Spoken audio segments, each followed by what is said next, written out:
Hey Facebook, it has been a really long time since I've done a video. I went and had a baby and have definitely been missing being a part of the political dialogue. And I think that this video might be one of the most important videos that I've ever done. Certainly more important than me adding clarity to the George Floyd situation, which garnered 100 million views. But what we are seeing and what I experienced here in DC and the aftermath and the discussions that are being had about the insurrection, the Capitol riots, this is terrifying stuff. I have never seen such a mass brainwashing take place with so little facts, and I wanted to, again, provide clarity. And I have some notes here just for specifics, because I think, especially in a time when we know that there is censorship in America and that we know that Facebook will pull down this video because the truth is not allowed to be told, it is important that I remain extremely factual so that nothing can be disputed. So first and foremost, I want to just tell everybody that I was in DC when this Capitol riot took place, and I keep putting it in parentheses because it is very bizarre to me that this is being claimed to be a riot when the Black Lives Matter riots that took place all summer were just deemed to be peaceful protests. So that's the first thing. I was 40 weeks pregnant. I was sitting on my couch and my phone went off psychotically from my family members who were concerned, saying, "Are you okay? Are you okay? Are you okay?" They know that I live very close to the White House in DC, and they were apparently watching CNN and watching the news, and they thought that DC was burning. My husband and I almost laughed and kept saying, "Why are you asking us now if we're okay? We're totally fine." There were actually nights over the summer that were scary when Black Lives Matter was rioting, because they were marching through the streets. They were breaking cars, standing on cars, stomping on cars, breaking in to restaurants, looting, robbing, and they were going after people that had nothing to do with anything, just going after regular citizens and people that live here in DC. They were going after federal property. They notoriously burned an entire church to the ground in DC. They were trying to pull down statues. You will recall Black Lives Matter accomplished billions of dollars in damage all across America during the summers, and the word riots were never used. They were simply called Black Lives Matter, mostly peaceful protests. So I was a bit alarmed just because I knew it was quiet outside. I didn't hear helicopters hovering low, which we heard as they were trying to disperse the Black Lives Matter crowds. DC gets a lot of action. Brett Kavanaugh protests. They stormed the Capitol building. They were going into offices of senators, yelling at them in the hallways. None of these things were called riots. So I was first and foremost just confused. And then obviously, afterwards, it seemed that suddenly the rhetoric had gotten to a place that was insane. AOC has started saying that she survived murder, that Ted Cruz almost murdered her, which means that she was an almost murder victim. We later learned that she wasn't even in the Capitol building that was broken into, and that she was actually evacuated from her office, an entirely different building, and it was actually as a precaution and before anybody ever entered the Capitol building. So almost murdered is pretty intense. I also saw the hashtag trending on Twitter of never forget January 6th. Using the term never forget is intentional. It derives emotion for a lot of people. It's what we say when we talk about 9/11, never forget 9/11. Thousands of Americans were killed on 9/11.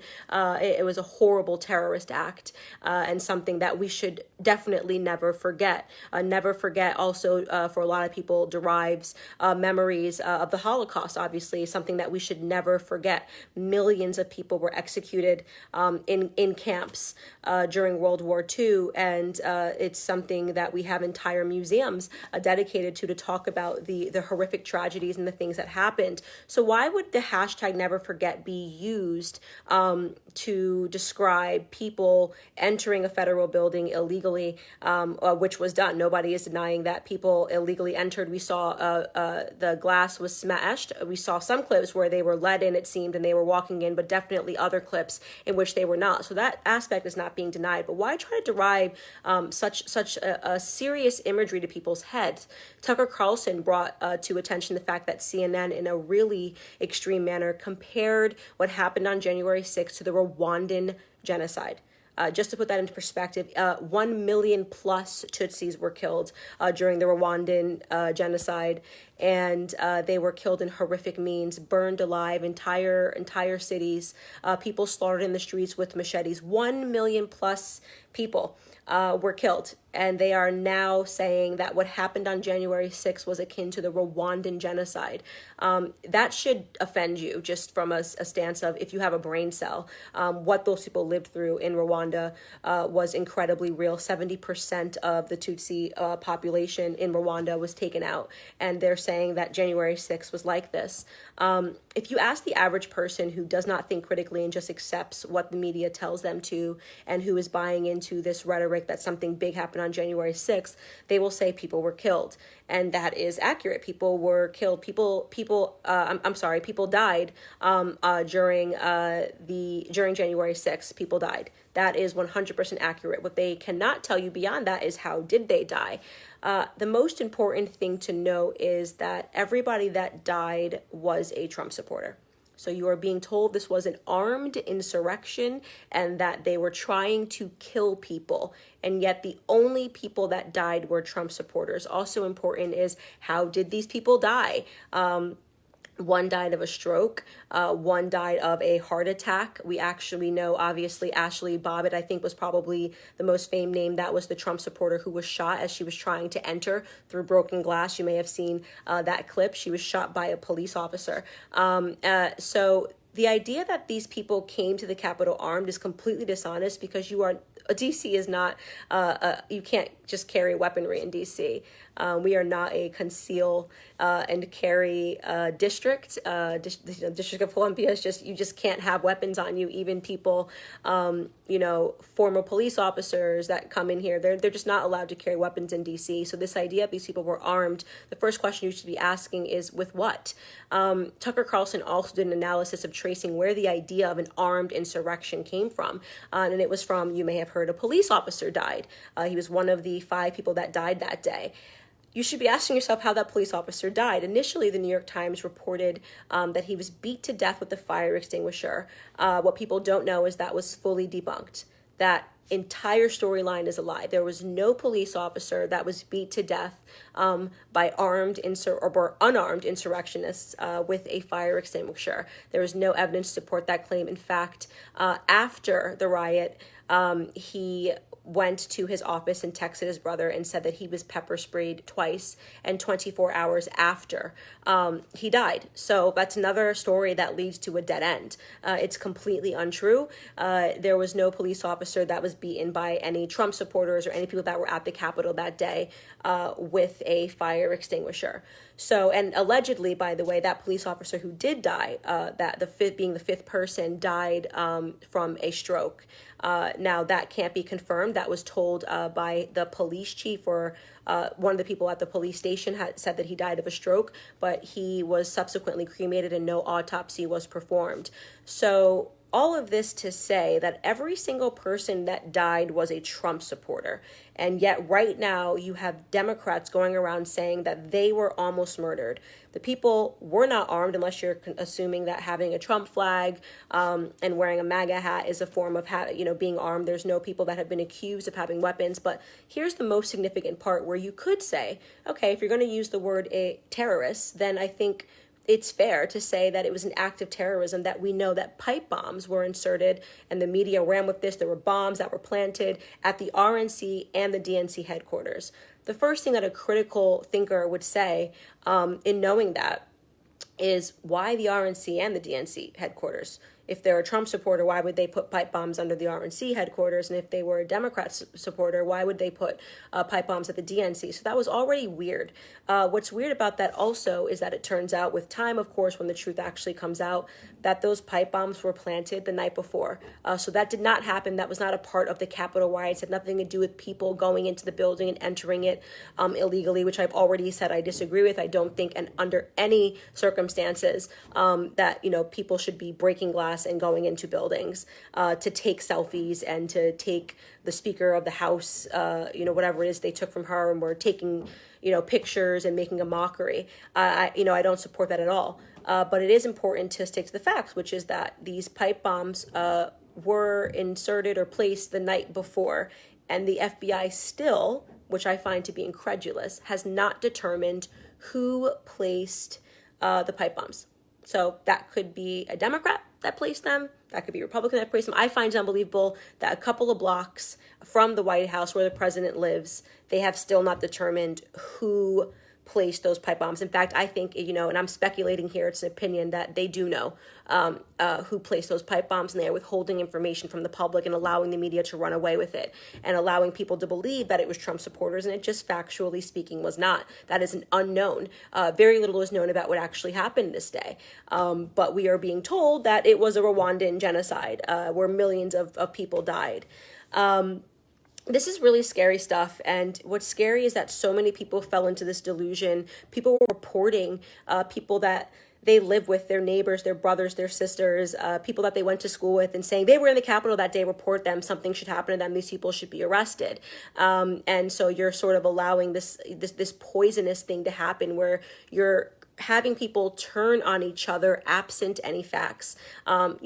If you are going to say that these insurrectionists for breaking glass, they're deemed insurrectionists, they're deemed traitors, they're deemed treasonous, and at the same time say that when we went through this for 6 weeks long during the summer because of George Floyd riots and protests and the breaking of glass and the looting and the rioting that took place, we just deserved it because we're just a horrible country and everyone's so racist that when one black man dies of what has just now been confirmed as a drug overdose in Minnesota, and a police officer goes to the extremes to stand on his neck, that means that we are all guilty and we all must suffer the consequences. And, federal property is allowed to be pulled down, churches are allowed to be burned, and none of that is considered rioting or insurrectionist.